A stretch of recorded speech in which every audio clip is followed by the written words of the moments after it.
नमस्कार, Mithilanchal news network में आपका स्वागत है। मैं हूं सत्येंद्र सिंह, हाजिर हूं आज के अपडेट के साथ।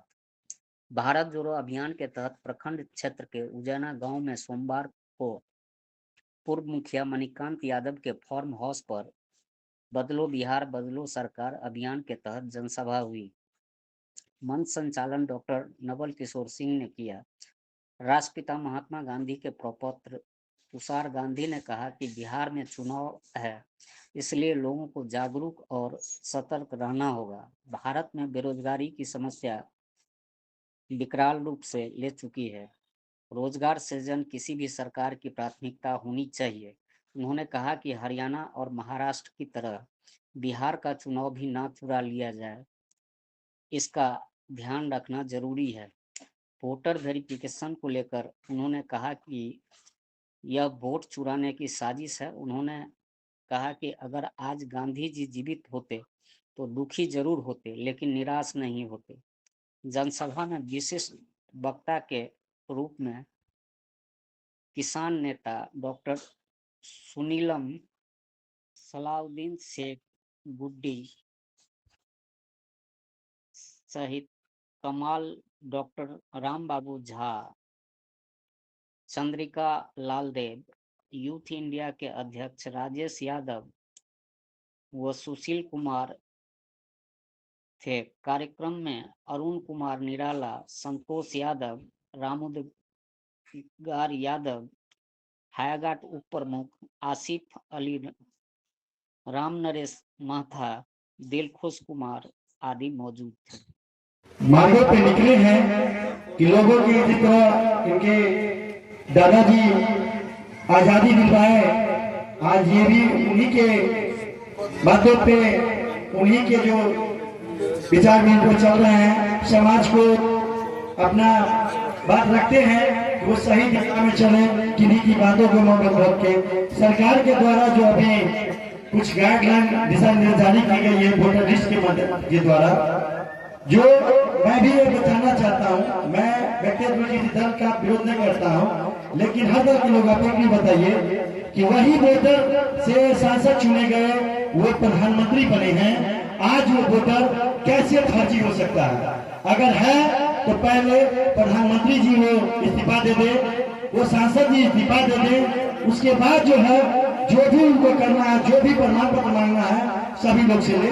ऐसा नहीं प्रमाण लेना गलत है, लेकिन अचानक बिहार चुनाव की जब बात आई तो अचानक 1 महीने के अंदर कभी संभव नहीं होगा।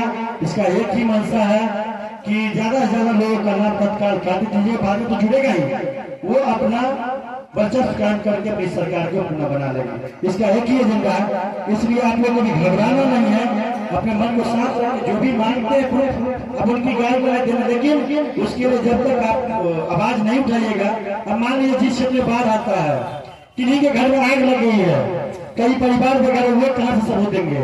आप देखिए इधर कुशेश्वर में देख लीजिए, आप किरतपुर साइड में देख लीजिए कि हजार घर फंस गया, वो कहाँ सबूत लागे थे? ऐसे ही परिवार है। इसलिए ये तानाशाह सरकार को जो है इनके खिलाफ आवाज उठाना होगा।